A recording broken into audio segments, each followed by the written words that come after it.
Iniciamos então a segunda parte dos vídeos, são 3 partes, depois juntamos tudo em uma parte só.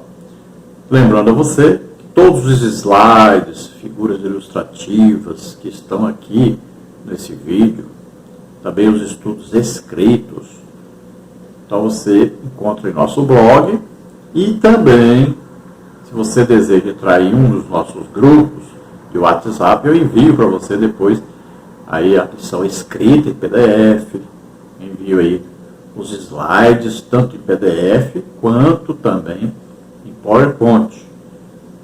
Então, você entra em contato conosco pelo nosso telefone, que aí está, 99991520454, e nós incluiremos você em um dos nossos grupos para que você possa, então, receber esse material toda semana. Não é um grupo de bate-papo, é um grupo onde eu posto as lições, os estudos das lições da Escola Bíblica Dominical, tá bom? Vamos então aos comentários da lição agora. Vamos ver tópico 1, a condenação dos falsos seguidores de Jesus. Subtópico 1, uma fé só de palavras. Subtópico 2, os milagres não transformam o caráter. Subtópico 3, fazendo a vontade do Pai. Vamos ver então, no subtópico 1, uma fé só de palavras. Em Mateus 7:1, o texto diz: nem todo o que me diz Senhor, Senhor. Esse texto mostra que no reino de Deus apenas expressar palavras em seu nome não basta, mas é preciso colocar em prática o que se diz. Por isso o apóstolo Paulo escreve que o reino de Deus não consiste só em palavras, mas principalmente em virtude. Eu coloquei para você essa palavra virtude, é dunamis, ou seja, poder. 1 Coríntios 4:20. O apóstolo João ensina que não devemos amar só de palavras, mas por obra e em verdade. 1 João 3:18. É claro que o Senhor Jesus não rejeita a confissão verbal e sincera quando esta resulta de um coração transformado. Romanos 10:9 e 10.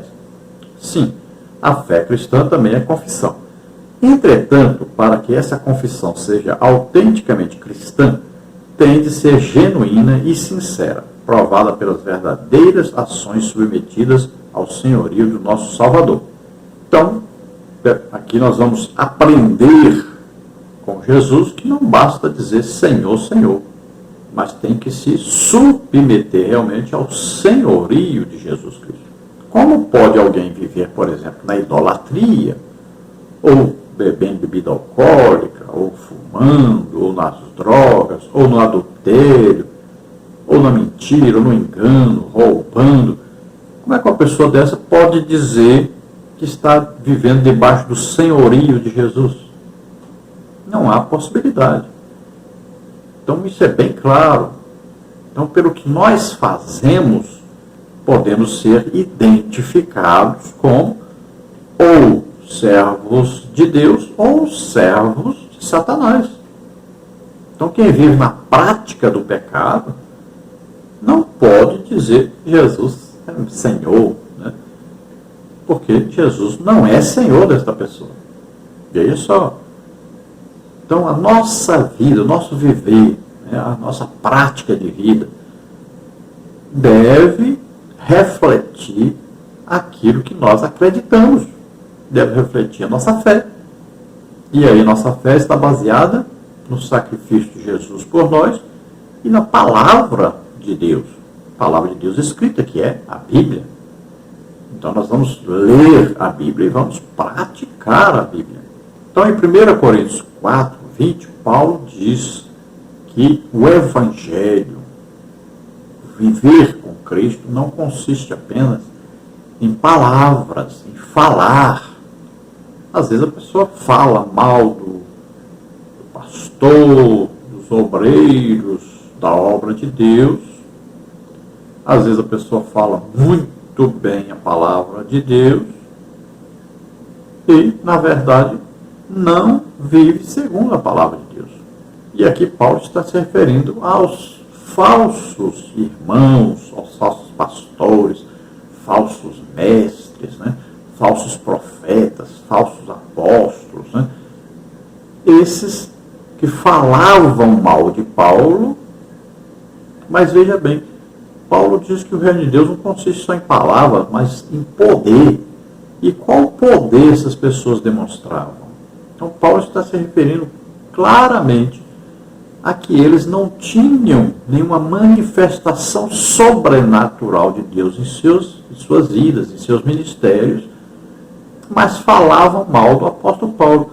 E ele diz, quando eu chegar aí, eu quero ver quem é realmente servo de Deus. Então, aquilo que eles fazem, produzem no reino de Deus, vai mostrar se eles são realmente servos de Deus ou não. Porque ele está dizendo, não é só palavra, mas é poder de Deus.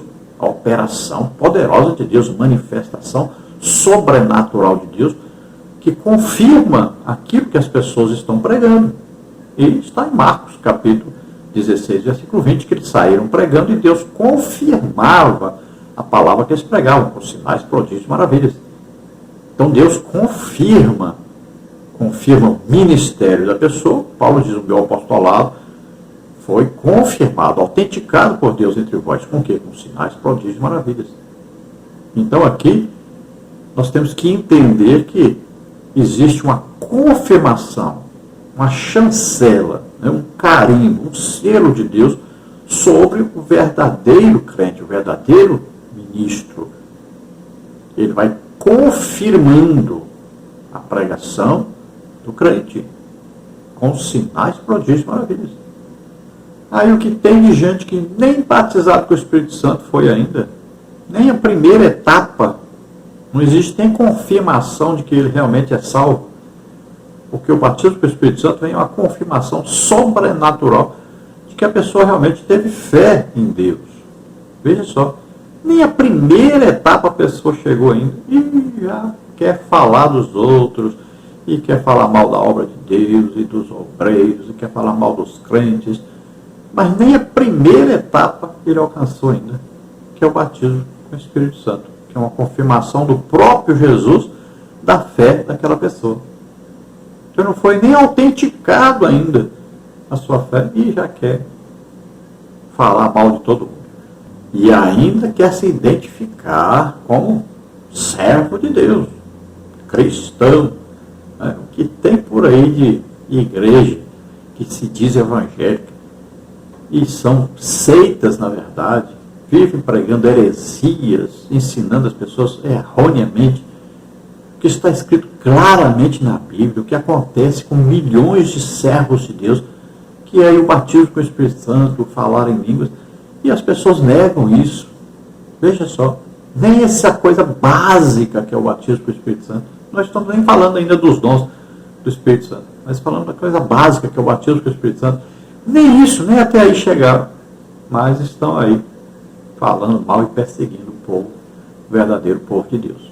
Então a verdadeira fé, verdadeira conversão é autenticada com o batismo com o Espírito Santo. Vamos ao subtópico 2, que diz: os milagres não transformam o caráter. O versículo 23 do capítulo 7 revela a justificativa dos impenitentes a respeito dos milagres que fizeram em nome de Jesus. Infelizmente, muitos pensam que realizar grandes milagres ou desenvolver grandes ministérios em nome de Cristo é a prova de fazer a vontade de Deus. Nosso Senhor, quando do seu ministério terreno, nunca se impressionou com as lisonjas humanas. Lucas 11, 27 e 28. A Bíblia rechaça a falsa piedade. Tiago 2, 18 a 20. Aqui o ensino do Senhor Jesus mostra que a pregação, os milagres e as maravilhas realizadas em seu nome não são provas cabais de um verdadeiro discípulo de Cristo. Nosso Senhor mostra que haverá condenação para os falsos seguidores de Jesus, pois eles serão desmascarados e não entrarão no reino de Deus. Mateus 25, 31 a 46. Sejamos, pois, cuidadosos quanto a movimentos que dão ênfase apenas em milagres e maravilhas, mas não cuidam do desenvolvimento do caráter cristão. Gálatas 5, 22 a 24. Então, realmente, os milagres não transformam o caráter da pessoa. Então, milagres são possíveis, sinais, prodígios, maravilhas, milagres. Tudo isso são possíveis pela ação de Satanás. Veja bem, se nós olharmos aí, esse homem que realmente foi preso aí há pouco tempo, estava lá curando pessoas, né? Vestidinho lá de branco, falava até o nome de Jesus, aí você via lá uma imagem de Maria, né? Você via lá várias imagens, rezas. Olha só, Não condiz uma coisa com a outra, não condiz milagres, sinais, prodígios, maravilhas, sob a ação de Satanás com a verdadeira operação de Deus. Não condiz uma coisa com a outra. Então, não pode alguém que está sendo usado por Deus em milagres, prodígios, sinais, prodígios, maravilhas, como Jesus fazia, né, e diz que nós podemos fazer, como os apóstolos faziam, e nós devemos imitá-los. Então, veja só, não pode alguém viver fazendo isso e ao mesmo tempo estar adorando imagens, ao mesmo tempo estar vivendo em idolatria, em prostituição, em adultério, né, em enriquecimento ilícito. Veja só, em mentiras, enganos, não pode, realmente não dá certo. Então, o que nós vemos hoje, muita gente até na igreja, e aí não compreende as coisas. Jesus aí, no contexto que Jesus falou isso aí, ele está falando dos falsos cristos, né, que vão fazer sinais, prodígios, maravilhas, milagres, durante a grande tribulação. Porque lá serão selados 144 mil pregadores, e aí haverão os falsos. Cristo, a palavra Cristo significa ungido. Então serão ungidos 144 mil, que serão selados, aí, ungidos para pregar o Evangelho. E haverão também as duas testemunhas, ungidas para pregar ali, representando o reino de Deus durante a grande tribulação. Então, nesse tempo, surgirão os falsos ungidos, aí, falsos cristos, que vão enganar a muitos. E aí a Bíblia diz que, se possível for, enganaria até os escolhidos, ou seja, até aqueles que vão se converter durante a grande tribulação. Se Deus não abreviasse aqueles dias da grande tribulação, até eles seriam enganados por essas pessoas. Veja só. Assim como hoje nós vemos pessoas que vão lá para o Espiritismo, estão sendo enganadas. Não são pessoas de Deus, mas como falam o nome de Jesus, enganam as pessoas, passam por pessoas convertidas, como se fossem de Deus. Mas veja, uma pessoa colocou uma imagem lá, existe alguma reza a esta imagem, ou alguém, uma outra pessoa que não seja Jesus, se usa outra pessoa, outra intercessão, pronto, já não é de Deus isso. Temos que entender essas coisas claramente. Agora, tenha certeza, está escrito aí, principalmente, né? Vamos citando aqui Marcos 16, mas Atos dos Apóstolos, é claro isso, né? Mas em Marcos 16 está bem claro que esses sinais seguirão os que crerem. Então estão aí os sinais. E lá diz bem claro, no versículo 20, olha aí, eles saíram pregando o Evangelho e Deus confirmava a palavra que eles pregavam com sinais, prodígios e maravilhas.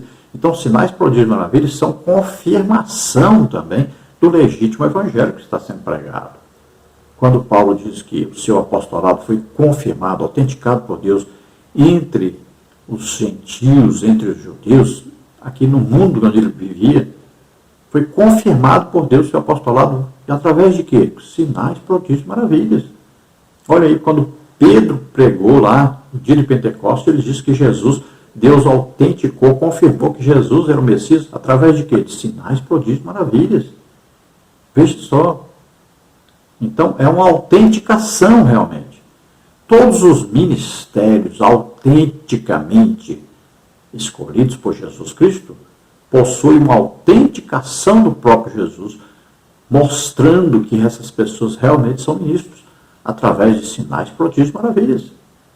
Aí, apóstolo, profeta, evangelista, pastor, mestre, todos eles têm uma autenticação do ministério através de sinais, prodígios e maravilhas.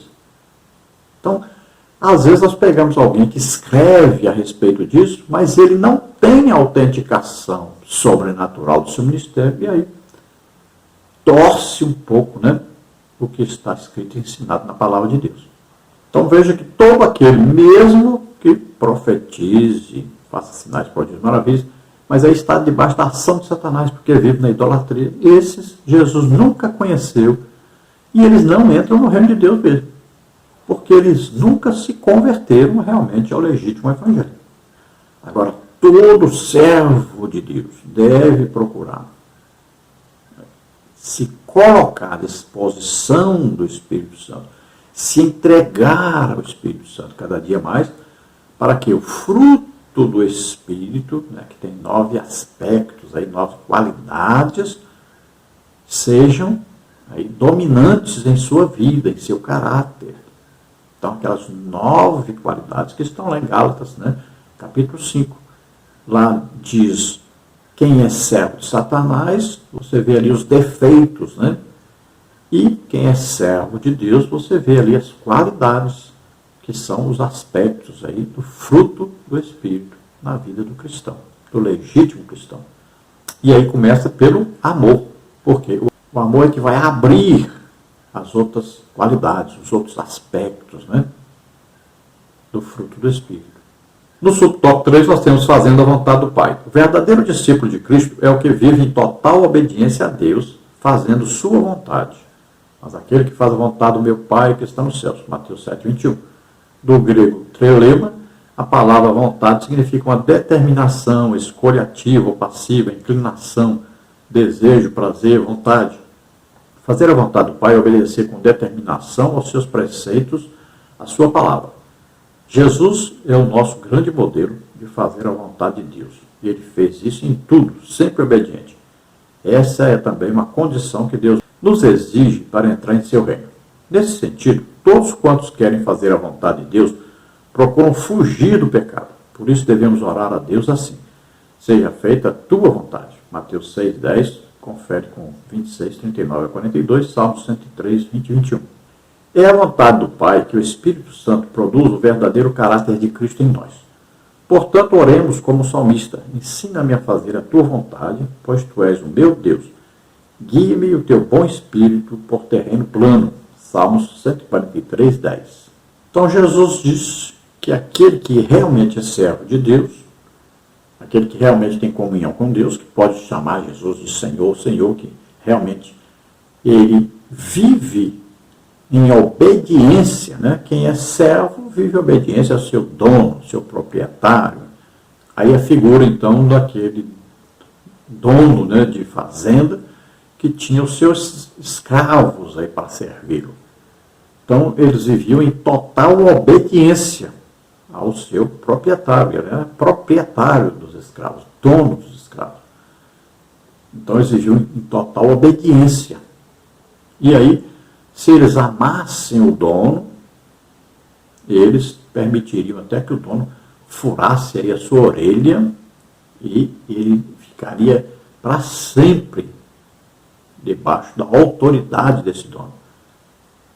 Mesmo que ele pudesse sair, ele não sairia mais ali, porque ele amava o dono, o proprietário. Não era mais, nem considerava mais como seu proprietário, seu dono, mas como seu pai, como um amigo. Então ele queria servir porque tinha prazer em servir esse dono. Então assim, nós devemos servir a Deus, sermos obedientes, praticarmos a palavra de Deus, obedecermos em tudo a Deus, mesmo que isso signifique dar a nossa própria vida. Então Jesus é o nosso modelo. Nós temos que imitar a Jesus. Paulo diz: sede meus imitadores, como eu sou imitador de Jesus Cristo. Veja só, nós vamos imitar Jesus. Então nós vamos ser exemplo para os outros de alguém que imita a Jesus. E aí vamos ver como era Jesus. Como Jesus pregava, ensinava, curava a todos. Vamos imitar Jesus. O básico do cristianismo é isso. Nós somos cristãos. Cristão significa o quê? Imitador de Cristo. Imitadores de Jesus Cristo. Então vamos imitar Jesus Cristo. O que é que ele fazia? Ensinava, pregava, curava a todos. É isso que está escrito na Bíblia. Vamos fazer isto. Temos que nos ocupar em estarmos fazendo isso. Aí nós estaremos o quê? Obedecendo a Deus. Nós estaremos obedecendo a Jesus Cristo. Estaremos imitando sempre Jesus Cristo. Olha, Jesus tinha o Espírito Santo conduzindo. Jesus tinha o Espírito Santo operando milagres, maravilhas, curando a todos, fazendo bem a todos. E nós temos o mesmo Espírito Santo que estava em Jesus, está em nós. Então nós temos que continuar fazendo a obra de Jesus. Nós estamos representando Jesus. Somos imitadores de Jesus. Agora, para nós fazermos isso, nós temos que enfrentar o pecado, vencer o pecado. E não ficar dando desculpa aí, não, todos nós somos pecadores mesmo, irmão, nós pecamos e tal. Não, irmão. Nós temos que lutar e vencer o pecado. Nós temos o Espírito Santo para nos ajudar. Não podemos viver na prática do pecado. Não. Temos que lutar, temos que falar, ensinar contra o pecado, condenarmos o pecado. É isso que nós temos que fazer. Temos que nos santificar, nos separar para Deus, para uso exclusivo de Deus. Então, evitemos o pecado, combatamos o pecado e vamos vencer esse pecado. Agora, devemos para isso estar sempre lendo a Bíblia, estudando a Bíblia, orando, jejuando e fazendo a obra de Deus, evangelizando, ganhando almas. E é preciso desejarmos as coisas que são de cima, desejar as coisas de Deus. Vamos desejar batismo com o Espírito Santo, os dons do Espírito Santo. Vamos desejar isso, vamos lutar, buscar insistentemente. Agora, também temos que nos entregar, nos colocar à disposição do Espírito Santo para que o seu fruto, com as suas 9 qualidades, também sejam visíveis em nossa vida, em nosso caráter. Vamos ao tópico 2 agora, em quem estamos alicerçados. Subtópico 1, o alicerce começa pelo ouvir. Subtópico 2, a importância do bom alicerce.